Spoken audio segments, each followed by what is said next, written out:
la clase de hoy vamos a ver el contenido correspondiente al problema del vendedor viajero, en donde se tiene que este problema ha sido ampliamente estudiado dada su dificultad y su costo de resolución, en donde el problema del vendedor viajero lo que consiste es generar un ciclo hamiltoniano, el cual consiste en considerar un grafo o una red conectada, en donde se quiere visitar solamente una vez cada uno de los nodos o vértices que componen este grafo.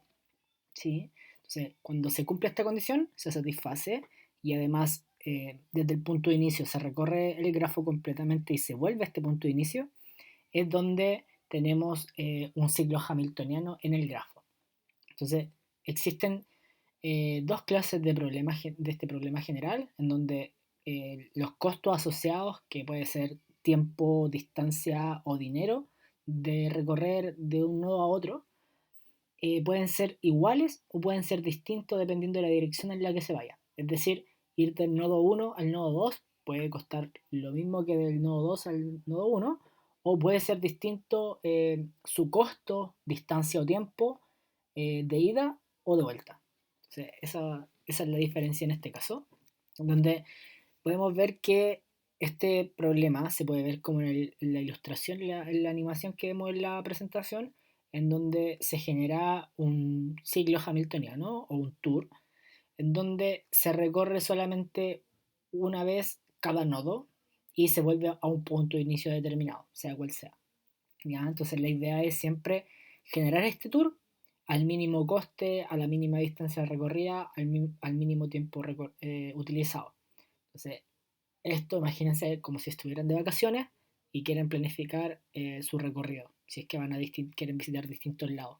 O en una ciudad quieren visitar distintos lugares que sean históricos, por ejemplo museos, y obviamente puede ser en un día, y claramente salir desde su casa o de donde se estén hospedando y volver a este lugar. Esa es la idea de esto. Entonces, como les comenté, la idea es que se visiten todos los nodos, todos, y volver al origen, de donde se salió este vendedor. ¿Ya? Y esto se conoce como tour, que es lo mismo que el ciclo hamiltoniano, en donde en general se dice que se utiliza la distancia euclidia para utilizar la distancia entre estos nodos. Esa es la idea de esto.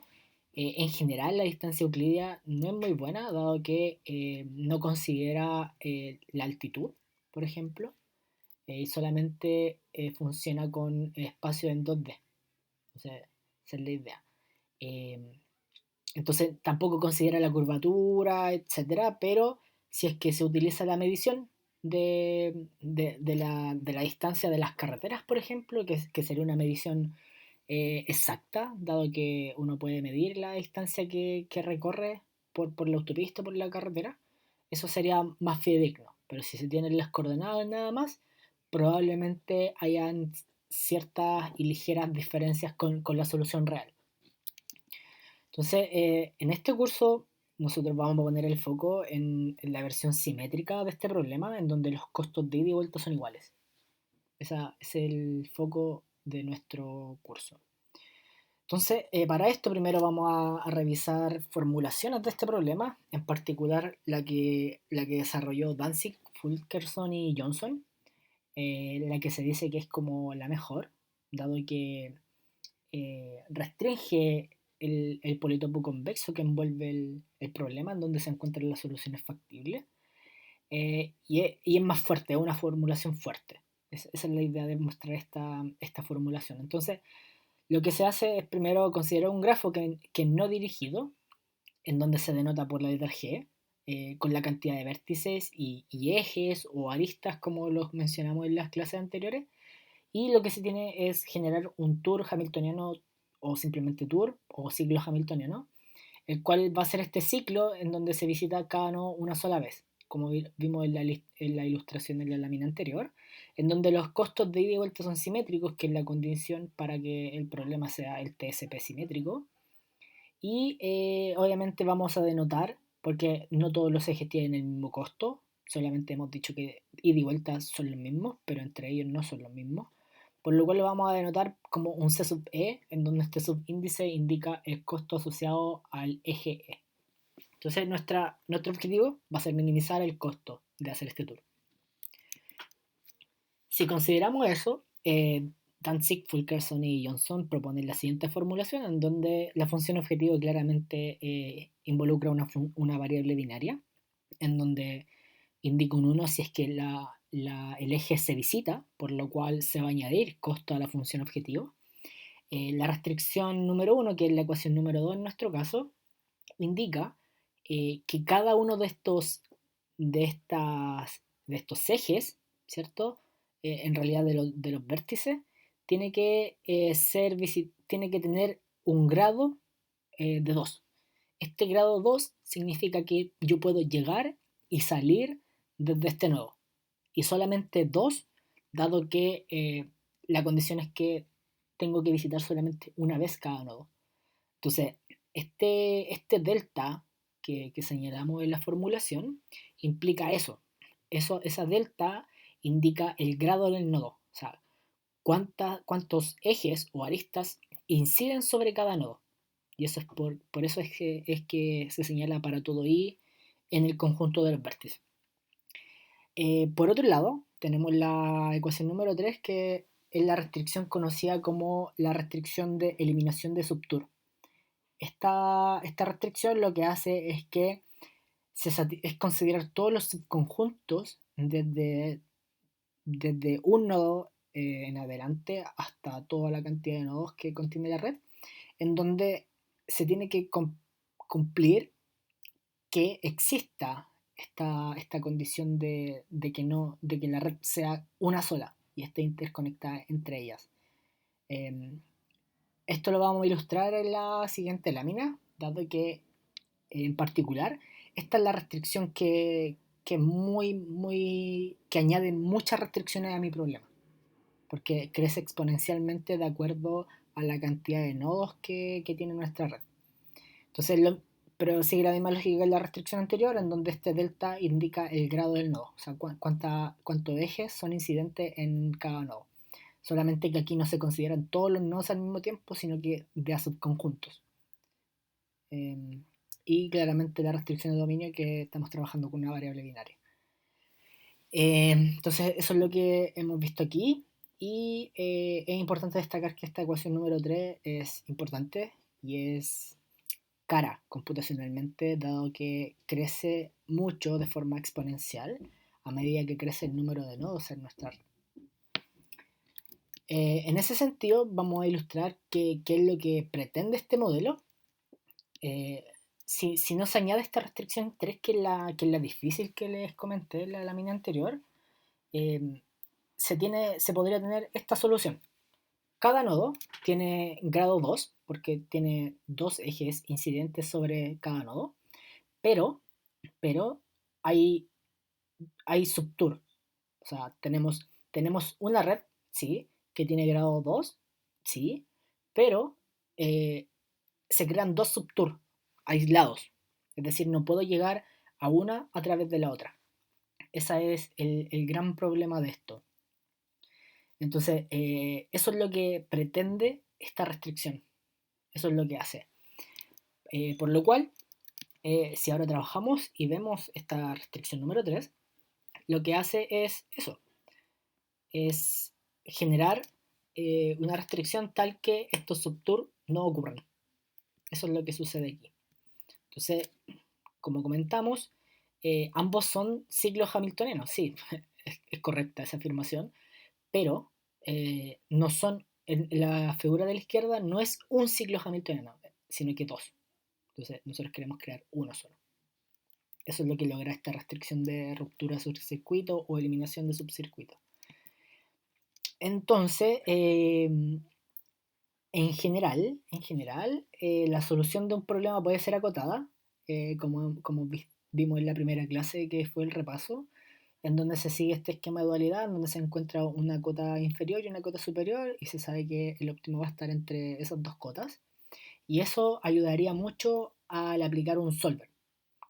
Entonces, porque eso, si se tiene un problema entero, lo que hace es, al aplicar el branch and bound, o los que le siguen, como el branch and price o el branch and cut, lo que hace es eh, entregarle las cotas tanto superior como inferior al problema y podar el árbol de forma anticipada. Entonces se sabe que si se sale de ese intervalo dado por estas cotas, eh, el algoritmo debería automáticamente e inmediatamente eliminar esas ramificaciones.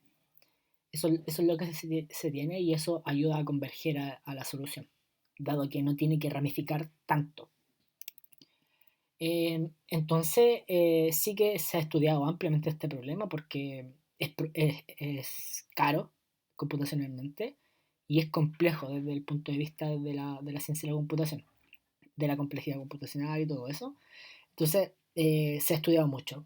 Es más, existe la extensión del TSP, que es el BRP, en donde ya aquí estamos considerando nosotros un vendedor. El BRP lo que hace es considerar n vendedores. Y así es como se denominó, como Big Routing Problem. Entonces, en nuestro caso en particular, nosotros vamos a ver cómo generar la cota inferior y superior de este problema, en donde vamos a utilizar heurísticas, ¿ya? Que son algoritmos no necesariamente optimales, pero que nos van a ayudar a aproximar este problema. Entonces, y bueno, que claramente en el curso tiene como evaluación implementar estos códigos, estos algoritmos. Entonces, primero, para obtener una cota superior, como el problema del TCP es un problema de minimización, la cota superior solamente va a ser posible ser obtenida a través de un algoritmo que entregue una solución factible. Una solución factible va a tener un valor eh, mayor o igual a la solución óptima. Entonces, en este sentido, el algoritmo por excelencia que siempre se debe estudiar es el algoritmo greedy o la heurística golosa, que participa usualmente se conoce como una etapa constructiva, donde lo que hace es paso a paso ir donde más me conviene, ¿sí? Y seguido de esto existen algoritmos de mejora, ¿sí? Sobre esta solución, que vamos a ilustrar más adelante. Y por otro lado, para obtener la cota inferior, eh, para obtener una cota inferior de un problema de minimización, lo que se tiene que hacer, bueno, cota inferior como es minimización, pero si fuese de maximización sería cota superior, lo que se tiene que hacer es trabajar con una relajación del problema. En particular, nosotros vamos a utilizar la relajación lagrangiana, que penaliza la función objetivo a medida que se relajan restricciones. Y para resolver este problema se va a utilizar el algoritmo subgradiente, en donde el algoritmo subgradiente, el objetivo de este es eh, asumir una función que no es diferenciable en todo el dominio, sino que por intervalos. Entonces, es la misma idea del gradiente, pero aquí, como no es diferenciable en todo el intervalo, se usa esta versión del problema. Entonces, primero que todo vamos a ver cómo calcular la cota superior, que es personalmente creo que es más fácil que la cota inferior, en donde el algoritmo greedy lo que vamos a usar es de la siguiente manera. Siempre se ve este algoritmo porque es de fácil implementación y funciona rápido. El problema es que puede entregar una solución muy mala, o sea, no hay garantía de nada. Y además se dice que este tipo de heurísticas se le atribuye la condición de ser míope. Entonces, solamente miran un paso en adelante. Ese es su gran problema. Es decir, que en un momento dado elige una dirección, si está contextualizado en este problema, elige una dirección, eh, pero al ir avanzando podría haberse dado cuenta que en realidad no le convenía esa dirección, sino que otra, dado que más adelante se topa con una mejor solución. Eso es lo que hace. Entonces, ¿cómo funciona esto? Consideremos un grafo con 4 vértices y todas las aristas que tenemos aquí, en donde ese 3 que está en rojo y ese eje que está en rojo también corresponde a la conexión entre el 1 y el 4, que está así para poder ser diferenciada de la conexión entre 2 y 3. Entonces lo que se empieza a hacer es como eliminar mentalmente todas las conexiones e ir eligiendo, como estamos minimizando, es el criterio como del simplex. Entonces se elige aquel eje con menor costo. ¿ya? Se selecciona ese, luego se selecciona esa. Ahora, es importante destacar lo siguiente, que el nodo 1, o el vértice 1, tiene grado 2, por lo cual, a pesar de que el siguiente que le sigue en coste de los ejes es el 3, no debe ser añadida porque esto lo que haría es encontrar una solución infactible, porque la restricción es que sean dos ejes incidentes en cada nodo. Entonces, no se puede elegir el 3, o sea, la conexión que existe entre el vértice 1 y el 4. Por lo tanto, se elige el siguiente. ¿Ya? En este caso sí es posible elegir ese, el 5, que une el 3 y el 4, dado que el nodo 3 tenía incidencia o grado 1 solamente. Y ahora, en esta solución actual, tenemos que tanto el vértice 1 como el 3 tienen ambos grado 2. Entonces, estamos bien. Por último, sabemos que no podríamos elegir el 8, dado que ocurre el mismo fenómeno que mencionamos anteriormente, en donde el nodo 3 tendría un grado de 3. Y eso no puede ser porque va a violar nuestra solución, nuestra restricción número 2. ¿Ya? Entonces, nuestra solución, tenemos una solución que hemos encontrado y tenemos que tiene un valor de 18, una función objetivo de 18. ¿Es un circuito hamiltoniano? Sí, porque visita cada uno de los nodos solamente una vez. Y tiene una función objetivo de 18. Ahora, eso es lo que corresponde al algoritmo greedy, y es la que tenemos la ilustración aquí, que compete lo mismo que la lámina anterior. Y ahora se puede analizar un algoritmo de mejora sobre esta solución. Nosotros vamos a ver en particular en esta presentación y en el curso una heurística que es KOPT, y en particular nosotros vamos a usar el K igual 2. Esto implica que estas heurísticas son de intercambio, entonces lo que hacen es intercambiar conexiones desde una solución básica factible, ¿sí? En este caso solución factible, que es la última solución que encontramos a través del algoritmo greedy. ¿Cómo se hace esto? Lo que hace es desconectar o eliminar dos conexiones que no comparten un nodo en común. En este caso nosotros desconectamos la conexión 1.3 y 2.4 para ser intercambiadas entre sí, pero claramente eso entrega distintos valores, ¿ya? Entonces podemos darnos cuenta en la ilustración que si bien intercambiamos las conexiones, hemos podido llegar a la misma solución, por lo cual este problema, si ese fuera el óptimo, este problema tendría a lo menos dos óptimos, porque entrega la misma función objetivo. La gracia hubiera sido que la conexión entre 2 y 3 tuviera un costo 7. Si hubiese tenido un costo 7, esta función objetivo hubiese tenido un valor de 17. Entonces, este algoritmo de dos intercambios, al ser aplicado, hubiese encontrado una mejor solución. Entonces, no hubiésemos quedado con esta solución. Y así hubiésemos iterado sucesivamente. Entonces, hay que explorar la otra opción, en donde desconectamos la conexión entre el 1 y el 2 y el 3 y el 4, en donde nos da una función objetiva de 22. Esta solución claramente no debe ser conservada, puesto que entrega una función objetivo mayor que la que encontremos con la heurística de Golosa o con el algoritmo greedy. Eso es lo que pasa. Entonces, esta solución no debe ser almacenada o conservada, sino que se debe quedar con la anterior, que puede ser tanto la obtenida a través del algoritmo greedy o a través del intercambio que fue el primero que se mostró, porque ambas muestran el mismo valor de función objetivo.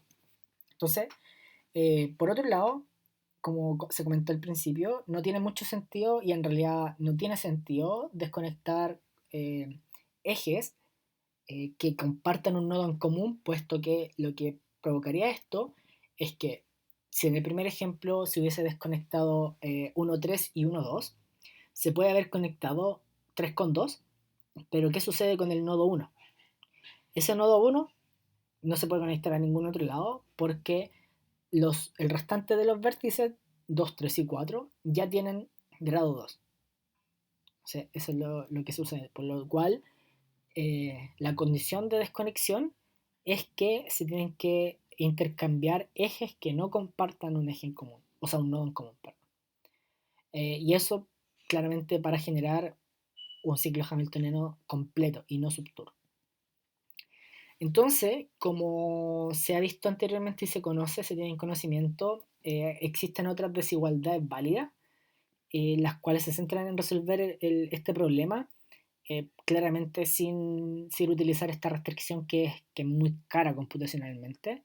Entonces, iterativamente ir encontrando estas soluciones, estas desigualdades válidas que permitirían al solver trabajar con un problema continuo, es decir, solamente el simplex, y evitar esto del branch and bound, ¿ya? Entonces, por ejemplo, se le ha dejado el link ahí de las desigualdades tipo Peine, que han sido descubiertas. Entonces, esto no lo vamos a ver, esto de las desigualdades válidas, dado que no compete al curso. Entonces, por otro lado, para encontrar la cota inferior, lo que se hace es proceder a reformular el modelo para utilizar el algoritmo subgradiente. Entonces, este problema, esta formulación, es equivalente a la entregada por Danzig, Fulkerson y Johnson. Esa es la idea. Si se dan cuenta, es lo mismo, solamente que hemos cambiado un par de cositas. Hemos separado las sumatorias, etc. Entonces, esta formulación es equivalente y lo que nos permite hacer es plantear el lagrangiano de la siguiente manera, en donde se relaja la primera restricción, ¿verdad? Entonces, se añade la función objetivo de forma de ser penalizada y se tiene en este sentido que este problema, esta función, sería menos costosa de resolver, puesto que esta restricción asociada que tiene el problema del lagrangiano se conoce como la condición de generar un árbol, o sea, un one tree, que sale en la literatura. Y esto es particularmente ventajosa porque afortunadamente lo que concierne a esto es generar un árbol de mínima expansión con una condición extra. Pero sabemos que generar un árbol de mínima expansión es fácil porque conocemos el algoritmo de Prim y de Kruskal. Entonces, para solucionar este problema, el primer paso es construir un árbol o un one tree a través del árbol de mínima expansión utilizando los algoritmos de Prim y Kruskal que sabemos que son optimales. Y siempre hay que siempre considerar después que para obtener una solución óptima el grado tiene que ser 2, ¿sí? Para generar un circuito hamiltoniano.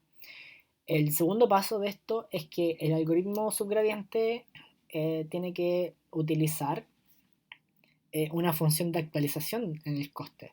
Y esta actualización del coste está dado por la expresión que acompaña a los xi en la relajación lagrangiana, en el lagrangiano asociado, que es lo que tenemos arriba. Y de la siguiente manera es cómo se utiliza este subgradiente. Lo que se tiene que hacer es, como se mencionó, considerar un one tree construido a través de Primo Kruskal u otros algoritmos. También considerar una incumbente que fue encontrada por el algoritmo Greedy y el algoritmo de mejora 2OPT en este caso. Y si no se tiene este valor, lo que se hace es asignar un valor muy muy alto a esta cota.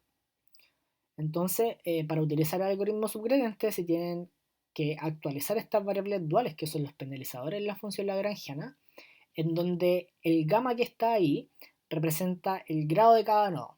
Es más, representa el exceso de grado de incidencia en cada nodo, en donde los lambdas se actualizan de acuerdo a una función por tramo, delta, que está caracterizada por un parámetro Lmax, en donde este Lmax representa el número de máximo de iteraciones sin obtener una mejora. Esto se conoce como, podría ser llamado un algoritmo adaptativo, en donde si en Lmax pasos no he mejorado mi algoritmo de acuerdo a la mejor solución encontrada anteriormente, voy a cambiar la dirección de mejora de acuerdo a un coeficiente alfa, en donde este alfa es un número uniforme entre 0 y 1. ¿Ya? Podría ser fijo o podría ser aleatorio, en donde los costos se van actualizando iteración tras iteración de acuerdo a estos U's encontrados. ¿Sí? Para esto vamos a considerar una ilustración del problema en donde vamos a considerar un problema del TCP, en donde se tiene dada una cota superior, que equivale a 2500, un vector U inicial de 0, que ese es el 0 vector, un delta inicial de 2, y una cantidad máxima de iteraciones sin mejoras iguales a 2. Además, vamos a realizar 5 iteraciones máximas. Eh, si es que se está pensando en implementar este algoritmo, vamos a utilizar la semilla 1, 2, 3, 4, 5 para que los resultados sean replicables. Y además, para construir el one tree, lo que se va a hacer es dejar fuera el segundo nodo. ¿Cómo se aplica esto?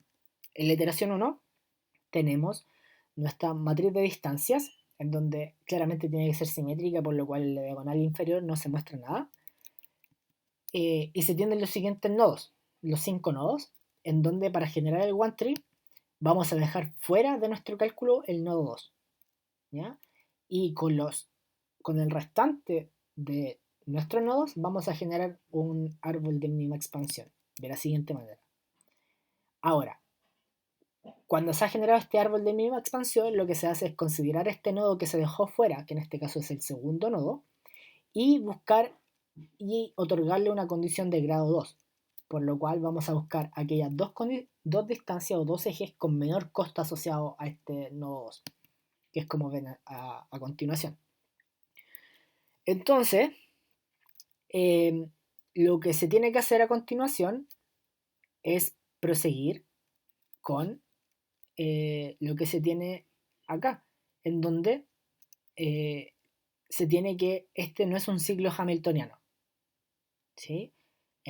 ¿Por qué no es un ciclo hamiltoniano? Porque primero el nodo 5 tiene un grado de 3, el nodo 3 tiene un grado de 1, ¿ya?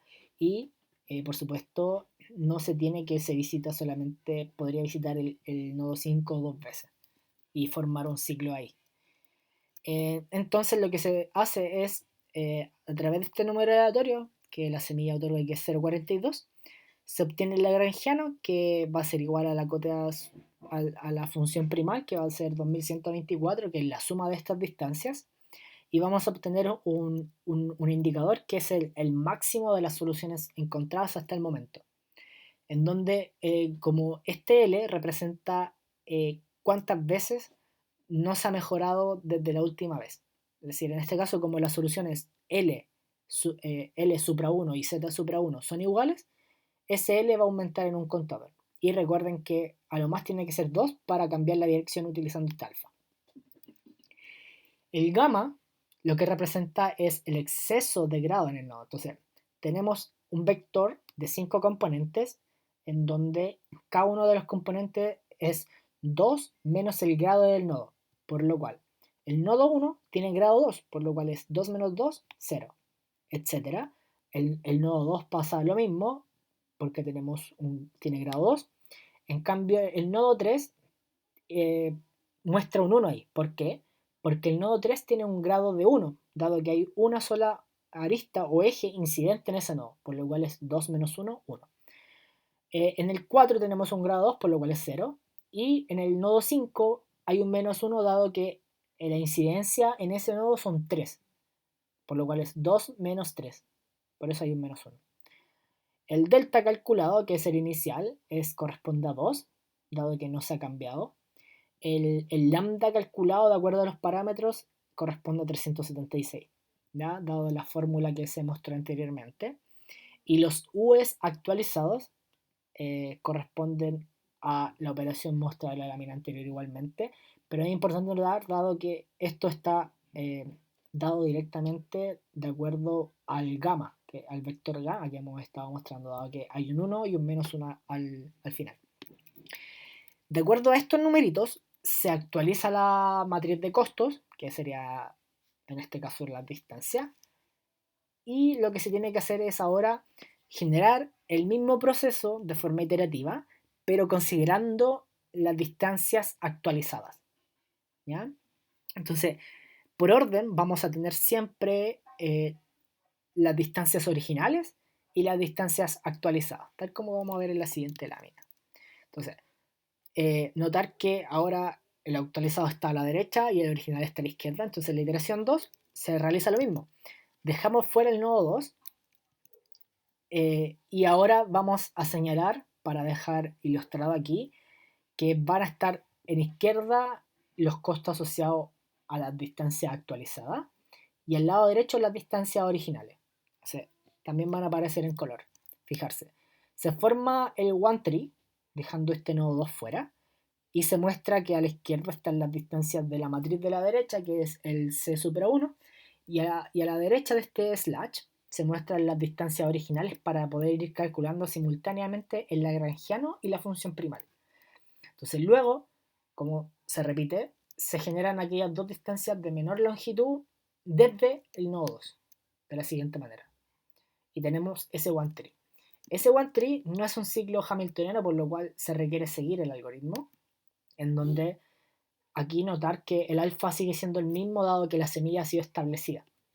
¿Ya? Por lo cual, ahora también, siguiendo la notación de los colores, se tiene que el lagrangiano, que es la suma del lado izquierdo de los costos, que son estos que están como en rosado, un poquito morado, es la suma de eso, mientras que las zetas es la suma de los costos originales, ¿ya? Y este max L es el máximo entre el L1 y el L2, que sigue siendo 2124. Ahora, la función, este L max es mayor que la función actual, por lo cual se podría decir que sí que ha mejorado, como que vamos en la dirección correcta. Y se repite lo mismo, el gamma, el nodo 1 tiene grado 3, por lo cual es 2 menos 3 menos 1. El nodo 2, que es el que se está dejando fuera, tiene 2 menos 2. El 3 también tiene grado 3, por lo cual es 2 menos 3, por eso hay un menos 1. El nodo 4 tiene una incidencia de 1, un grado 1, por lo cual es 2 menos 1, 1. Y el nodo 5 ocurre lo mismo, dado que hay solamente una incidente en ese nodo. El cálculo arroja que el delta es 0,83 y el lambda es 232.5, en donde, dada la operación, se calculan los U's. ¿Ya? Notar que también va en directa relación con el vector gamma, en donde el segundo componente de este vector es 0, por lo cual no aparece ningún numerito ahí. Como se tiene que proseguir, se deben actualizar de acuerdo a estos cálculos en la matriz. Entonces, ahora vamos a construir un árbol, o el one tree, de acuerdo a este C2, que es como mostramos a continuación, y por eso está a la derecha para llevar nuestro orden. Se actualiza la matriz, se deja fuera el nodo 2, vamos a seguir la misma notación, por lo cual se forma el one tree, se añaden las dos conexiones del nodo que se dejó fuera, y se tiene claramente que esto no es un ciclo hamiltoniano. Entonces lo que se tiene que hacer es nuevamente actualizar. Nuevamente la L corresponde a la suma del lado izquierdo, la Z al lado derecho. Y ahora se actualiza este máximo porque ahora corresponde el máximo es 2181. Y nuestro contador L subió porque no había mejora. Y ahora se tiene nuevamente que el gamma para el nodo 1, como tiene un grado 1, se tiene que es 2 menos 1, 1. Y los demás todos tienen grado 2, excepto el nodo 5 que tiene un grado 3, por lo cual es 2 menos 3, menos 1. El cálculo arroja delta 0,83 nuevamente, el lambda 132.49 y se actualizan los U's. Como no es un ciclo hamiltoniano, se actualizan esta matriz de costos y nuevamente se ejecuta el one tree dejando fuera el nodo 2. Se actualiza este one tree, se generan los dos ejes que inciden sobre el nodo 2. Se tiene nuevamente que no es un ciclo hamiltoniano.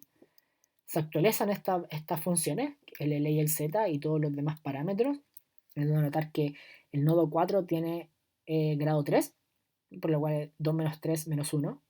Y el nodo 5 tiene un grado 1, por lo cual es 2 menos 1, 1.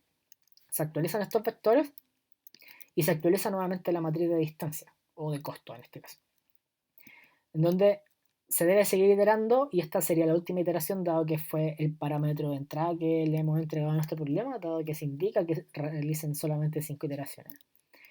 Se genera el one tree dejando fuera el nodo 2 nuevamente, se genera el one tree y se generan aquellas dos conexiones que inciden sobre el nodo 2. En este caso, notar que esto sí es un ciclo hamiltoniano, y se puede ver que ambas dos funciones L y Z coinciden, ¿ya? Por lo cual vemos que el vector gamma como todos tienen grado 2, claramente es un ciclo hamiltoniano y es un solo tour, no dos subcircuitos, por lo cual solo hay ceros, porque 2 menos 2 menos 2 siempre es cero. Y es importante notar que aquí, bueno, ya no necesita el delta ni el lambda ni los U's, dado que ya se sabe que hay que parar eso. Y es importante notar esto de que la función lagrangiana nunca supera a la función objetivo primal. Y por eso es que llevamos este orden de separar los costos actualizados, que serán los duales, y los costos originales, para poder visualizar correctamente lo que estamos haciendo. Y eventualmente podría decirse, teniendo cuidado con el lenguaje, que existe un esquema de dualidad fuerte. Entonces, en ese sentido, con esa función, con esa solución que hemos encontrado tras 5 iteraciones, si graficamos la evolución del lagrangiano con la función primal, podemos ver que el lagrangiano jamás supera la función primal. Entonces, eso es muy importante. ¿Podrían oscilar entre ellas? Sí, pero con muy poca diferencia. Eh, entonces, eso es lo que pasa. Y de esta manera, cuando convergen, como hay esquema de dualidad fuerte, quiere decir que esa es la solución. Entonces, se puede ver que estas soluciones convergen, aunque esto no siempre es así porque no hay garantía de que sea optimal, dado que hay parámetros asociados como el U inicial, el delta inicial y el L máximo inicial, así como la cantidad de iteraciones. Y además también influye en cuál es el nodo que se va dejando fuera. En esta ilustración lo que se ha hecho es siempre mantener que sea el segundo nodo el que se deja fuera, pero podría haber sido distinto en cada iteración. ¿Ya? Entonces, no hay garantía de optimalidad en este caso, pero sí se acerca mucho.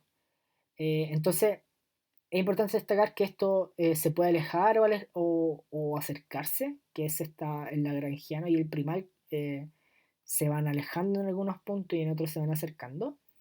Pero como es un algoritmo de aproximación, esto es usual que ocurra.